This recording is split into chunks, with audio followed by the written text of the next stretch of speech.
Vamos falar sobre outro assunto, né? A gente vai falar agora sobre o projeto de lei de número 752 de 2021, que dispõe sobre as taxas judiciárias. De acordo com a proposta enviada pelo Tribunal de Justiça de São Paulo, a percentagem então destinada ao pagamento das diligências da justiça gratuita arrecadado com as custas judiciárias cairia de 10% para 5%, Mari.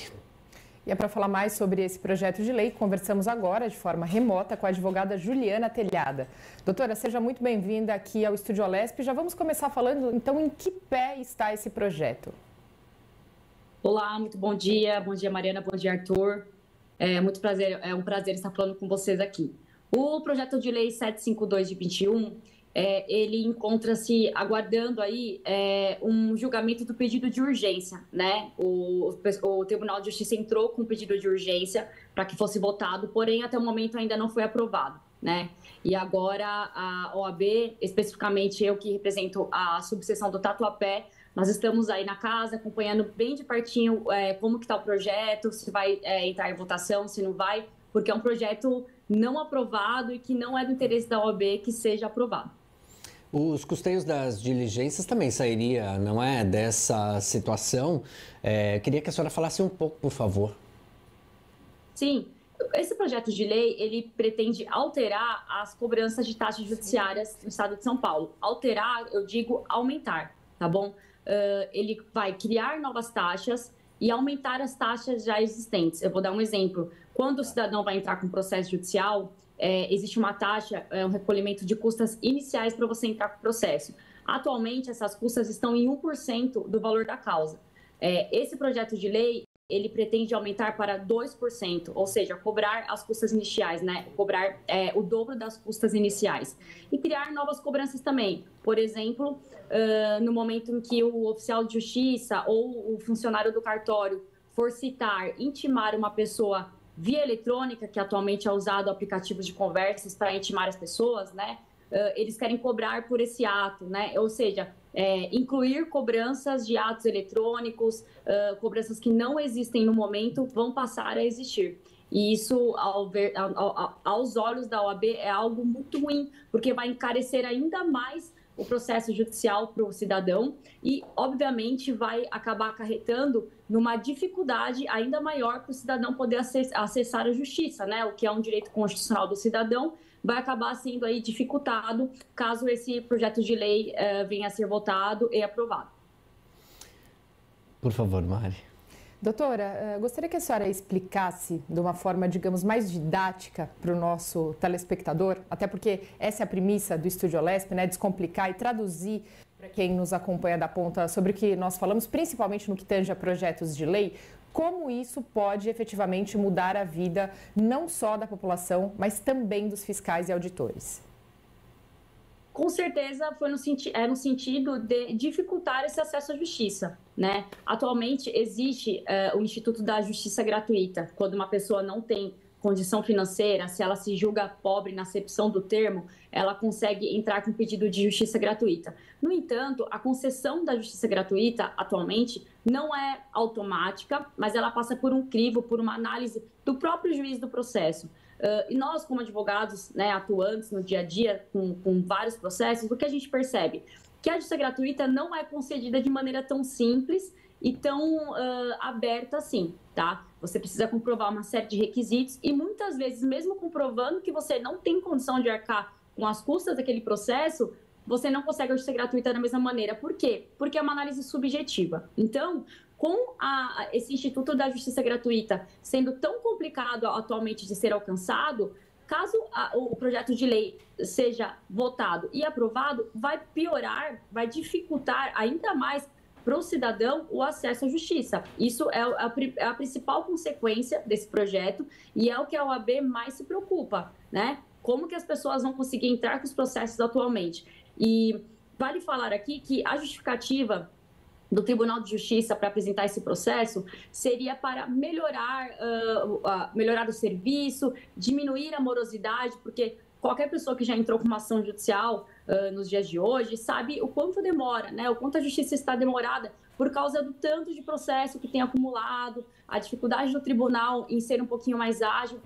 No entanto, a OAB de São Paulo fez um estudo de jurimetria. Pegamos o projeto de lei, estudamos e fizemos aí um estudo da OAB contra esse projeto, apresentando, digamos que, uma impugnação a cada item do projeto, né? E vale dizer que sobre essa morosidade, o que acontece?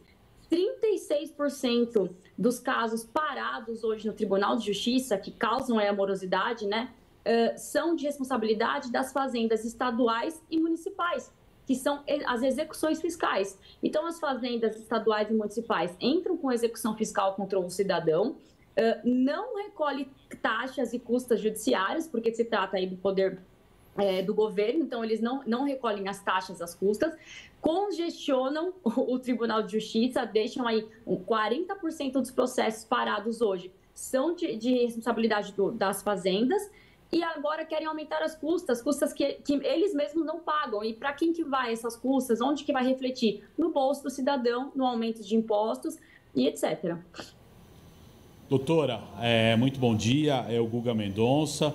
Quero saudar a senhora e também deixar ao telespectador, né, que o autor do projeto é o Tribunal de Justiça, e a senhora, né, teve a iniciativa de barrar o aumento das custas do judiciário. Mas o que eu gostaria de perguntar para a senhora é a integração da OAB, da advocacia com o parlamento. Como é que a senhora enxerga hoje essa interligação? Olha, faz umas 2 ou 3 semanas que nós da OAB estamos atuando de maneira bem agressiva, vou usar esse termo, mas de uma maneira bem contundente dentro da Alesp. Por quê? Foi quando nós tivemos a notícia de que foi pedido a urgência para esse projeto, né? Esse projeto já existe desde 2021, ele não chegou a entrar em votação nos anos anteriores, mas agora a gente teve a notícia de que esse ano poderia entrar. Nesse momento, o Dr. Thiago Massicano, que é o presidente da OAB do Tatuapé, a subseção do Tatuapé, ele me chamou e falou: Juliana, eu preciso de você, me ajuda, vamos montar ali uma comissão dentro da Assembleia Legislativa, da OAB, para tentar conversar com os deputados, né? E foi quando nós tomamos essa iniciativa. Desde então, vários deputados, dezenas já nos receberam, falta conseguir alinhar com um ou outro por causa de agenda, né? Não é tão simples assim. Porém, todos os que nos receberam foram muito atenciosos, muito abertos a ouvir a OAB. Por quê? Porque o presidente Ricardo Anaf, né, o doutor Ricardo Anaf, o presidente do Tribunal de Justiça, ele já havia sido ouvido em um colégio de líderes para apresentar o projeto. E, obviamente, ele apresentou o projeto da maneira que ele achava adequada e ele expôs ali para os deputados os motivos do Tribunal de Justiça. No entanto, a OAB não havia sido ouvida. Então, foi quando a gente montou essa comissão, fomos conversar com cada deputado e conseguimos aí também participar do Colégio de Líderes. Na semana passada, a doutora Patrícia Manzolini, que é a presidente da OAB de São Paulo, participou do Colégio de Líderes, foi ouvida e agora sim, em paridade com o Tribunal de Justiça, apresentando aí as razões pelas quais não seria interessante que esse projeto fosse aprovado. E atualmente eu estou na Assembleia Legislativa como uma representante da OAB do Tatuapé para que eu possa atender os deputados que estiverem com alguma dúvida, continuar trabalhando em busca da não aprovação desse projeto e, obviamente, à disposição aí para os próximos projetos que vierem, que forem de assunto da OAB. Estarei na Assembleia Legislativa nesse trabalho aí contundente. Arthur? Muito bem, a gente quer agradecer demais a presença da senhora aqui em nosso Estúdio Alesp. Muito obrigado pelos esclarecimentos também. Fica o convite justamente para que um possível retorno justamente para continuar dialogando sobre esse projeto que faça a vez que o parlamento possa passar, não é? Com certeza. Muito obrigada pela oportunidade. Foi um prazer. Mariana, Arthur, Guga, um ótimo serviço para vocês. Até mais. E olha só que o nosso diretor está falando aqui, doutora Juliana, que existem diversas mensagens aqui nas nossas redes sociais parabenizando a senhora também por essa iniciativa, juntamente com todos os seus pares. Muito obrigada, muito obrigada. Vou ler uma por uma agora. Muito obrigada. É isso aí, gente.